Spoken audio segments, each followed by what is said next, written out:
All right, Kemar, Mr. 200, Mr. 200 plus, I should call you. But congratulations, amazing milestone. I mean, obviously, it's something that we haven't seen from West Indies bowlers in 26 years.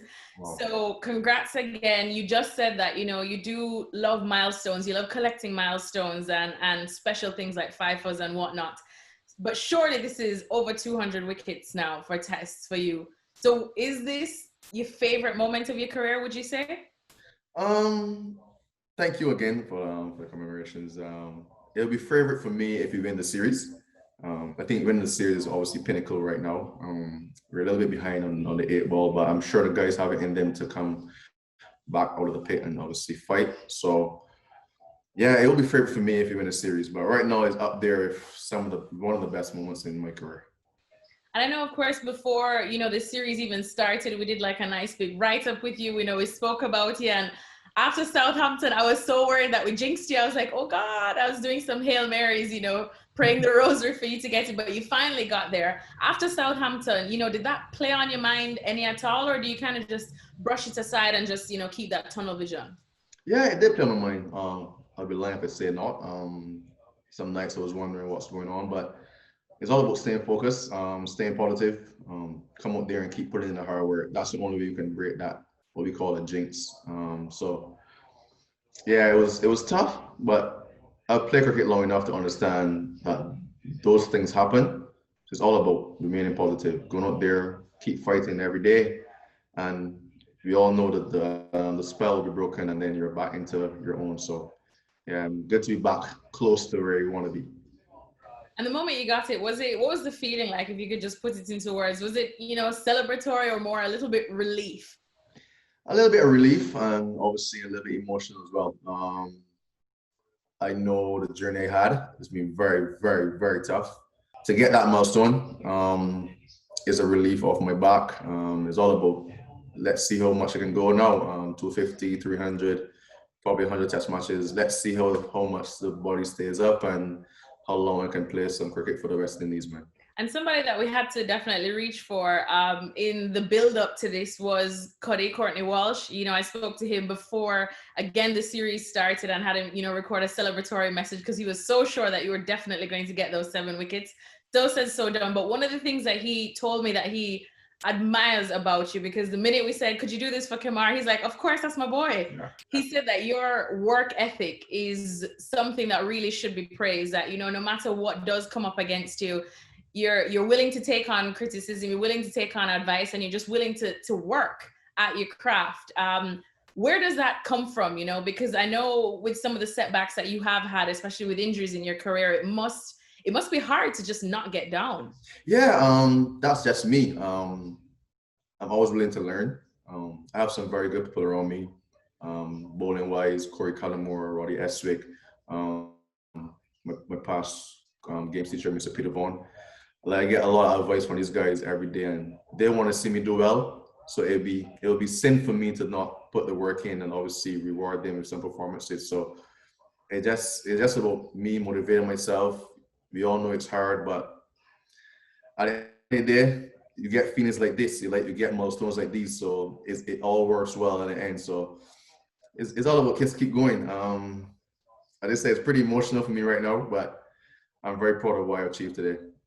Definitely, as you should be, and you should feel even more proud for taking the wicket of Ben Stokes, because we know how big of a wicket that is. And just walk me through your plan for that in the lead up to that wicket, because you obviously rattled him, which we've realized is not something that's easy to do with Ben Stokes. So walk me through the plan, or what was the plan that you had for him, and of course the feeling once you did get that, because it's a big fish to get.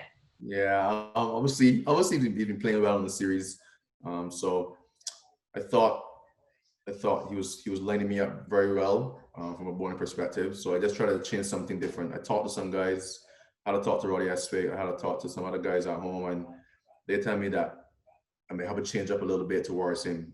He seems a little bit comfortable facing me. So I just tried something different, and luckily for me, it worked out. So let's see if we can do it again in the second innings and hopefully get him up cheaper. So it's all about planning and obviously executing. So I think I did a pretty good job in the first innings. And speaking of other big names, in terms of England bowlers, especially in Test, it rarely comes bigger than Jimmy Anderson. I know that you spoke to Naga before and you said that you definitely would like to emulate him. And, just have you had a chance to interact with him now that you are this close to just sit down to pick his brain or something? Well, there's still social distancing. Yeah, like him from the London room, Jimmy! And yeah, he's a little bit of a standoffish guy too. So hopefully at the end of the series, we can probably have a little conversation with him and obviously try to improve my game because what he has done for England is fantastic, and for cricket and fast bowling all over the world is amazing. So obviously to get some pointers and some advice from him I'll definitely take it on board. So hopefully after the series, I can have a little chat with him and we'll see what he tells me. We haven't seen a West Indies bowler achieve the figures that you have in 26 years.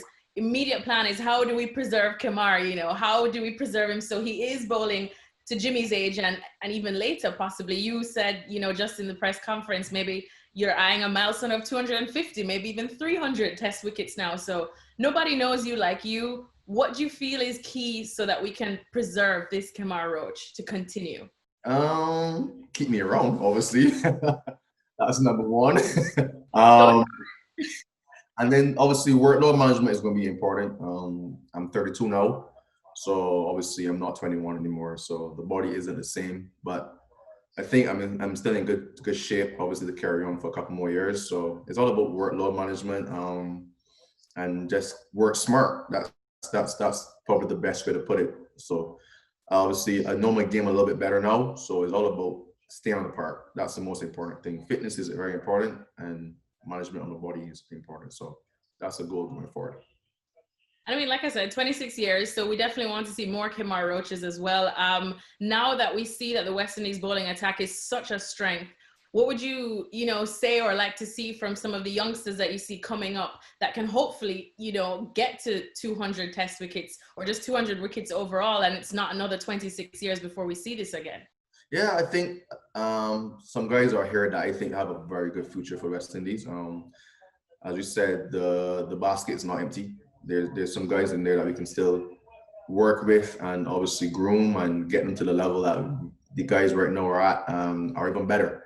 So there's hope. I can say definitely that there's hope. There's some guys around here that I enjoy watching and playing and training with.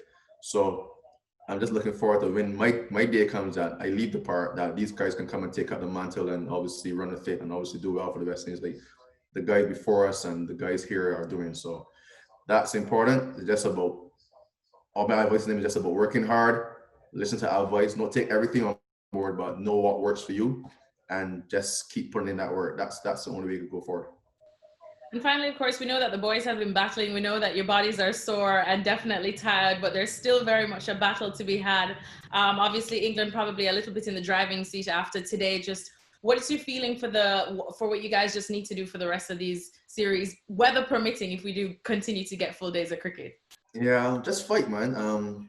It's all about mindset now. Yeah, we all know our bodies are aching. It's been a very tough series, as in compact, like 2 Test matches in quick succession is obviously tough on the body, but it's all about fighting now, let the mental take over. Need a strong mind to get through these periods. So I think we have it in us. The skipper's at the crease now with the keeper, Shane Dorrich, and I think once we just set it up, work intense, get a good partnership, and just fight ourselves back in this Test match, I think we still have a very strong chance of winning. So it's all about how we go to work tomorrow, the first hour, our mindset, being positive, and just take it to the Englishman. All right, Kemar, thanks so much for chatting with us, and congrats on achieving West Indian greatness. Thank you very much. Thanks for watching ESPN on YouTube, and for more sports highlights and analysis, be sure to download the ESPN app, and for premium content plus live streaming, make sure to subscribe to ESPN Player.